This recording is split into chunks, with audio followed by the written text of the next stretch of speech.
Halo, Assalamualaikum warahmatullahi wabarakatuh. Perkenalkan saya Jessica Divya Pusmasari, saya dari Ekonomi Pembangunan, Fakultas Manajemen dan Bisnis. Saya di sini akan menjelaskan tentang pengembangan perekonomian dalam perspektif sistem ekonomi kapitalis dan sosialis. Sistem ekonomi sendiri ialah sistem yang menurut Gregory Grossman 1984 adalah sekumpulan komponen-komponen atau unsur-unsur yang berasal dari ekonomi, unit ke unit dan lembaga ke lembaga, serta entitas ekonomi lainnya yang didirikan secara berurutan. Unsur-unsur ekonomi pun ada tiga. Satunya unit ekonomi mencakup bisnis individu, entitas atau institusi, dan entitas lainnya yang terkait dalam kebijakan ekonomi. Pelaku ekonomi seperti konsumen, produsen, pekerja, pendukung, keuangan, dan pejabat terkait modal sumber daya teknologi, lingkungan, sumber daya alam, dan sumber daya manusia. Adapun jenis-jenisnya, jenis ekonomi ini adalah mekanisme khusus yang mengatur kegiatan ekonomi dengan cara norma kehidupan seperti norma agama, adat, budaya, dan tradisi. Masuknya sistem ekonomi kapitalis. Perekonomian kapitalis ini didirikan oleh Adam Smith pada tahun 1723 sampai dengan 1790. Adam Smith sendiri lahir di Skotlandia. Banyak karya yang mentalnya yang menjadi rujukan ekonom setelah bahkan sampai sekarang. Adam Smith sebagai founding father atau bapak ilmu ekonomi.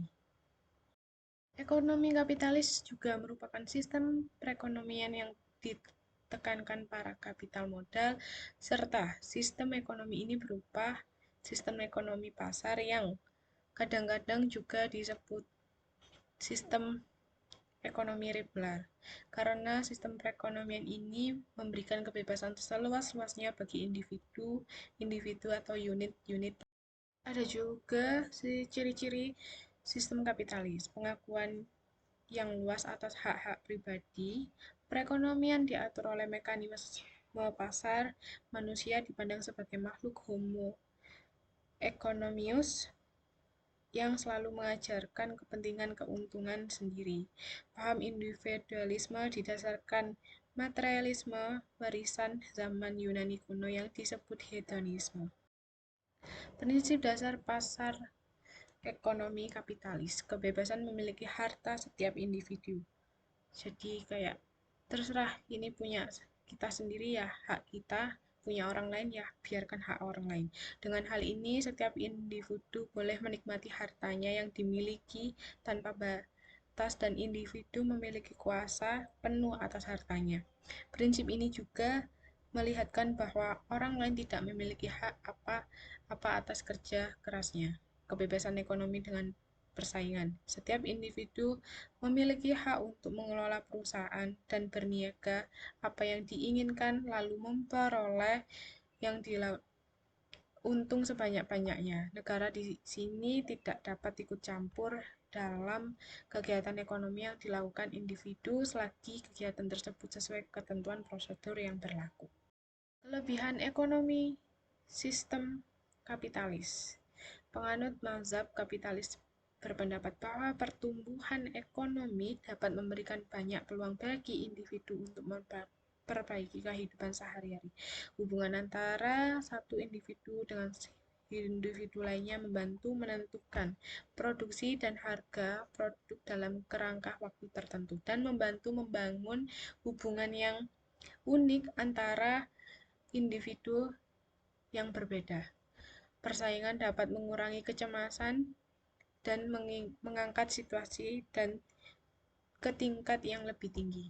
Para ahli kapitalis berpendapat bahwa motivasi untuk mengejar keuntungan adalah mengejar superioritas disusul mengejar maksimalisasi hasil.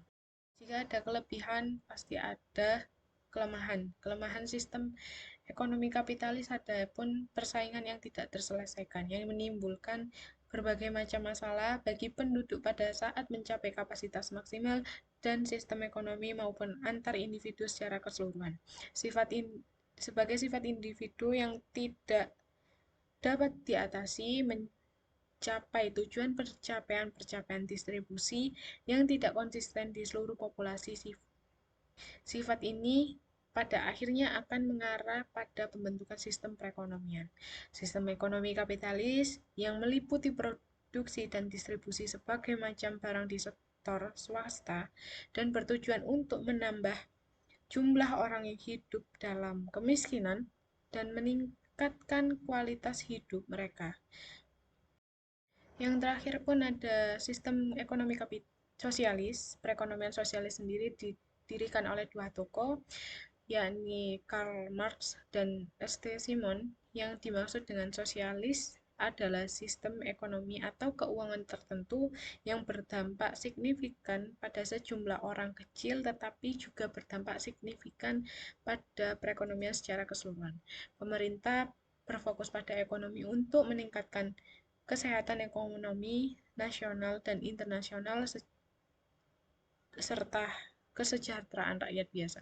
Misal udara, listrik, telekomunikasi, gas, dan letak istilah ekonomi sosial ini mengacu pada sistem ekonomi yang didasarkan pada teori atau seperangkat aturan yang dirancang untuk mendukung distribusi tertentu yang lebih unggul dari sistem secara keseluruhan dan berkontribusi legitimasi dan demokrasi.